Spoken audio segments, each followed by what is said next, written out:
Hi everyone, welcome to my YouTube channel. In this video, I am going to talk about what is the result scan in Snowflake. Result scan is a table function which returns the result set of previous command as if the result was a table. So here previous command is nothing but within 24 hours of when you executed the query. This is particularly useful when you want to process the output from any of the following commands. So or describe command that you executed. As part of your day-to-day activities, you may execute the so or describe commands. So if you that output, if you want to process that output as part of the result scan, then you can use the result scan table function. Query you executed on the metadata or account usage information such as information schema or account usage. Suppose we have a few tables, metadata tables like metadata views, tables, columns. Okay, if you want to see some metrics of your warehouse usage, all these things you can execute the queries, and later if you want to that output as part of another query, instead of using that query, executing that query again, you can use the result scan table function. The result of stored procedure that you called also, not only show or describe or metadata table views, you can use the result of stored procedure that you called. So the moment when you execute any procedure or a stored procedure or function, if you want to store that output into separate query, so you can use the result underscore scan table function. The command or query can be from the current session or any of your other sessions, including the fast sessions. Here, fast sessions as long as 20-hour period has not elapsed. Please note that this is the very important. So if you execute the query today, okay, at 8 a.m., assume that, and then tomorrow till 8 am you can use the result scan, you can apply the result scan for that query. After that you cannot. So here 24-hour is the period is the mandatory. Here if you see the syntax for result scan, result underscore scan query id or last underscore query id. So along with the result scan you have to pass the query id. How you are going to get the query id? If you open the history tab, then you will get the query id. If you don't have any query id, there is a another function last underscore query id. This one returns the query id for the specific session. Okay, current session, basically current session. So you can use either of one, hard coded value, or you can use the last underscore query underscore id. So what are the arguments? If you see arguments, as I said, that two arguments, query ID or last query ID. So query ID is nothing but a hard coded value, please. Either ID for query you executed, that query is within the last 24 hours in any session. So you might have opened multiple sessions from multiple users, no, multiple sessions, and then you can use the query id or last query id function which returns the id for a query within your current session. See, if you are going to use the last query id, so this function, a context function, returns the only query id from that current session. If you don't execute the current any query from the current session, then you will get an error. So we cannot use the last underscore query id function. Usage notes. Snowflake stores all query results for 24 hours. Okay, this function only returns the result for queries executed within the this time period, as I explained that. So if you are going to use the result scan, okay, whatever that query you are going to use, that has to be executed within 24 hours. It should not be beyond that. Result sets do not have any metadata associated with them. No, processing large results might be slower than if you are querying any actual data. See, result sets do not have any metadata associated with them. That means suppose timestamps, that kind of thing should not be there as part of your queries. And also please note that processing large results might be slower than if you are querying an actual table. Say example, there are millions of records are there, and then you can write direct query select star from that table. So that would be very fast when compared to the result scan. When you are going to use the output of that query from result scan, the performance might be slow. The query containing the result scan can include clauses such as filters. You can use the filters order by class that were not in the original query. Please note that, see, if you have a select star from customers table, after that output, for that query we have a query ID. So with that query ID you can get the results by using the result scan. While using the result scan you can apply your own filters and order by classes. Okay, this allows you to narrow down or modify the result set. Say example, your actual query may return 1000 rows, and after applying these filter condition you may have a 20 or 1000 like that. As a result scan is not guaranteed to return rows in the same order as the original query return the rows. Please note that, say if you execute the query called select star from customers, so assume that there are 10 records are there. So that order, you know, if you notice that order, so the same order may not get when used with the result scan. That is the okay. You can include the order by class with the result scan query to specific order. Okay, specific order. If you want particular order, okay, then you can use the order by class along with your result scan. To retrieve the ID for a specific query, use the following methods. We have a two methods. One is the web interface, another one is the SQL. So here web interface is nothing but when you log into your web UI, then where history tab is there, from that history tab you can get okay query ID, or else you can use the SQL. SQL is nothing but a last query ID, that is, or SQFID also is there. Okay, yeah.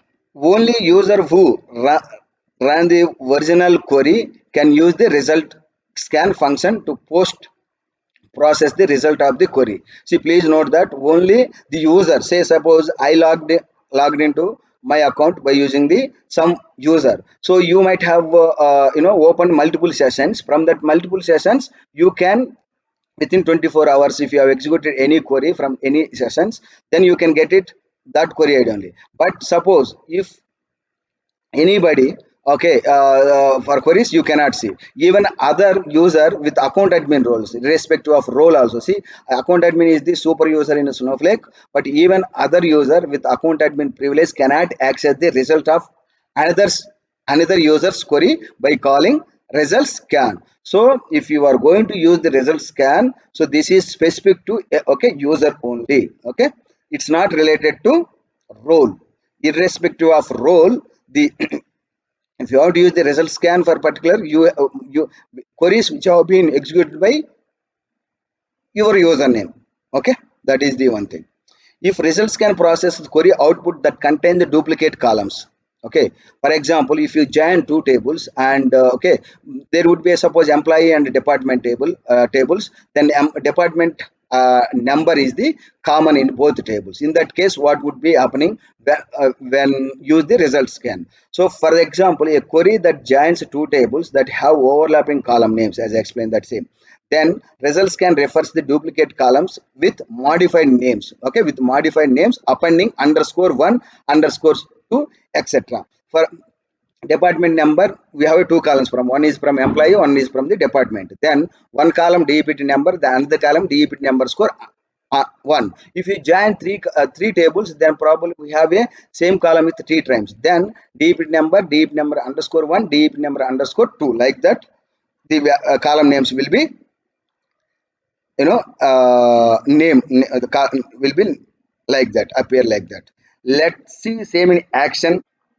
Yeah, let me set the context info for my session, for my current session. So first what I'm going to do, retrieve all the values greater than 2 from the result of your most recent query in the current session. See, current session, I am going to execute it. This is the query. Okay, select $1 as the value from values 1 2 3 4. Basically this will okay, gives the, this will give output like this. Okay, 1 2 3 4. Now what I'm going to do, this is my actual query. Okay, here what is the query id? To get that query id, I can use the last query id because I am in the same session, so that I'm using the result scan. This is the table function. As I said that result scan is the table function. So you have to use the table keyword before that. So select star from table. Inside that you have to use the result scan. Inside that input argument is the last query id. And after that, as I said that we can apply the filter also. Here column name is the value. So value greater than 1. That means I'm going to get the 3 rows instead of 4 rows. Okay. Actual query written 4 rows, but here 2 rows. I applied the filter condition. In similar way, you can also use the order by also. Okay, now what I'm going to retrieve all the values from your second most recent query in the current second. Here my second most recent query is the this one. This is the first and this is the second. See, this is also having the output like, you know, 1 2 2 3 4. Now I want to see how we are going to second most, because minus 2. Okay, so minus 1 or without any value, it would take the previous one. Okay, now let me execute this one. Here I am not filtering any. So see, my second query, why my second query is the second one? Because minus 1 I didn't specify. So minus 1, second one is the this one only. This is sorry, yeah, this is the from the last, this is the second one, and from the last this is the first one. Suppose now I have executed this one. Okay, this is how we are going to, don't get confused. So this is the how minus 2 means from the last. Okay, if you give the positive value, so positive value means if you, this is the first query id and this is the second one. Here I am using the minus 2. That means from the, okay, this is the output which I got just now. I executed. Okay, now retrieve all the values from your first query in the current session. Now first query in the current session, this is the my first query. So either way same only, but all together we are executing. Okay, so let me, yeah, retrieve all the values from your select star from result scan, where last underscore query id, probably why it is property comment display. I am not sure what is this one. Yeah, okay, let me see. Okay, I might have executed this one, that's why this then by mistakenly. Okay, let me execute this one. So if I execute this one, then again same value. So now what you will do, retrieve the value, okay, from the c2 column in the result of the specified query.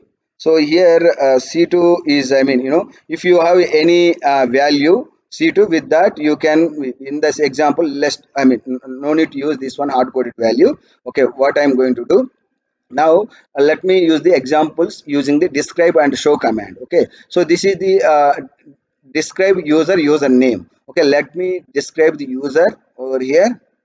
See, that is the earlier I used by mistakenly. So 26 rows, this is the my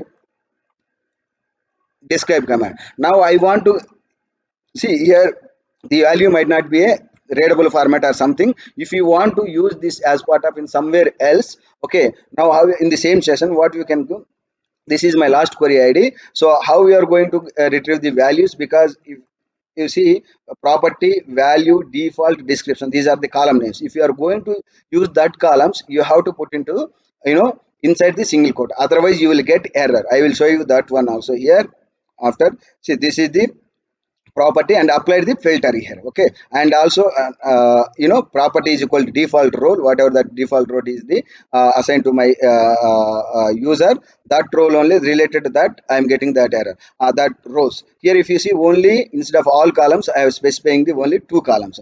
Now you can also put the star also. So to execute again, I am going to take the output of this describe command. So again I have to execute. That is the, you know, most important. So what would be the you know, output you are going to take? What is the result set? So that result set you should have a clear idea. So now I am going to use this one. So select star from instead of specifying the columns. Okay, here all columns. Now let me try to execute the with value. Okay, for that what I have to do, I have to use the value. Okay, now value, and I will use the default also. This is also one of the column default.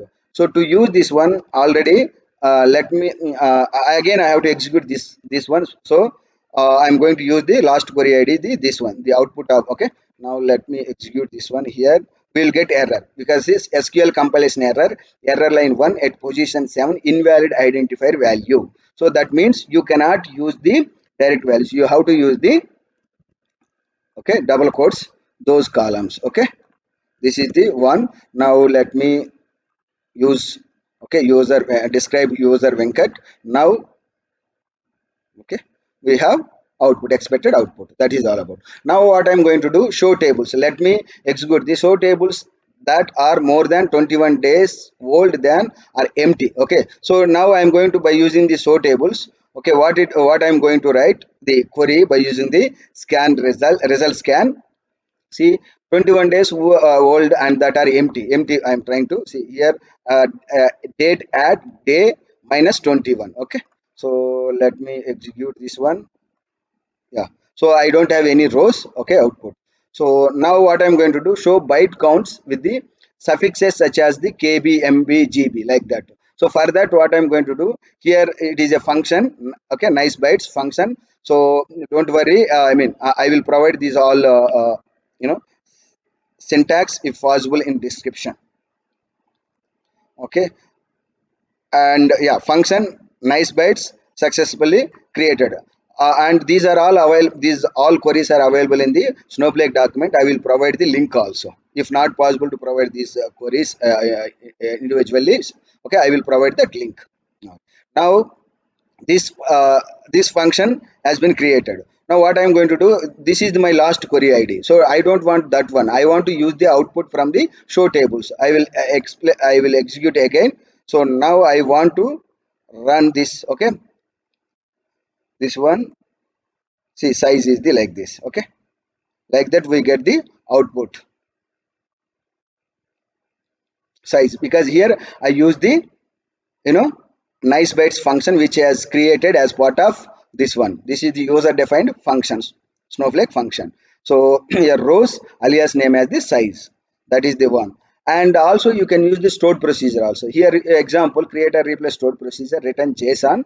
Okay, return underscore json, and returns varchar and language javascript. This is the my json key and value. So this is my procedure. Okay, and yeah, function return underscore json successfully created. Please note that when you create procedure or function, always status should be a function only, display the function value. Okay, now what I'm going to do, let me call this procedure, okay, by using the call statement. So this is the output. Okay, now I want to use this output as part of my result scan. So here, if you don't have any name, okay, if you don't remember this name, then you can use the $1 also, $1, the first column. If you have multiple columns, then you can use the $1, $2, and so on. So now let me execute this. Okay, result scan. See, same output we got it. Okay, that is how we are going to use that one. And you want to convert this one, instead of key value, I want to convert this output from the varchar to variant. So use the parse underscore json is the one function. Okay, let me try to, okay, execute this one. This is the, okay, where you can use. Now let me again call this one, and then directly I will use this one. So output call is not there because output call is the available only this one. Okay, so now this one, what I have to use the $1. Okay, now let me copy paste here, because I was trying to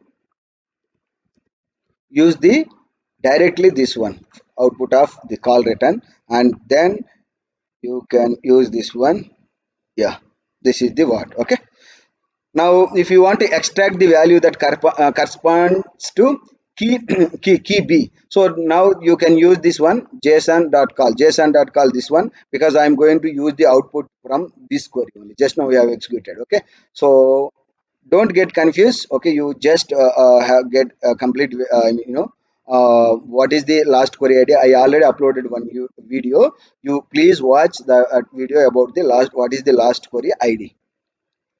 Now example with the duplicates column, as I explained in the PowerPoint presentation. So if you have a, I mean, if you are going to join with the join, okay, multiple tables, then there is a chance that same columns present in the multiple, I mean, from different tables. So here what I'm going to just simply, I'm going to create the employees and the dependents, two tables with the ID is the common name, common column name from the both tables. I'm going to insert the each row into, sorry, let me insert the two rows here, I mean one row from each table. And then yeah, this is the, okay, yeah, rows insert. Now I'm going to execute the join query based on the employee ID. So this would be the output. Okay, after joining, you see id employee ID. So we have a column name as the duplicate columns, but okay, how we are going to rename that column, I mean, okay, give this specific. So here, while result scan, even instead of here this query also, you can use the, instead of star, you can use the alias names also. So when when you use the star, in that case, if by using the result scan, if you want to, by result scan itself, it will create the underscore one. That's why where I am trying to see this one. Okay, 11 id underscore one, that is the what I trying to show you the, when you do join with the multiple table, I mean more than one table. So if you have a common columns, then result scan will be assigned, append the underscore starting with the underscore one. Okay, yeah, that's all from this video. Subscribe to my YouTube channel, click on bell icon for notification, and share it to your friends. Thank you once again.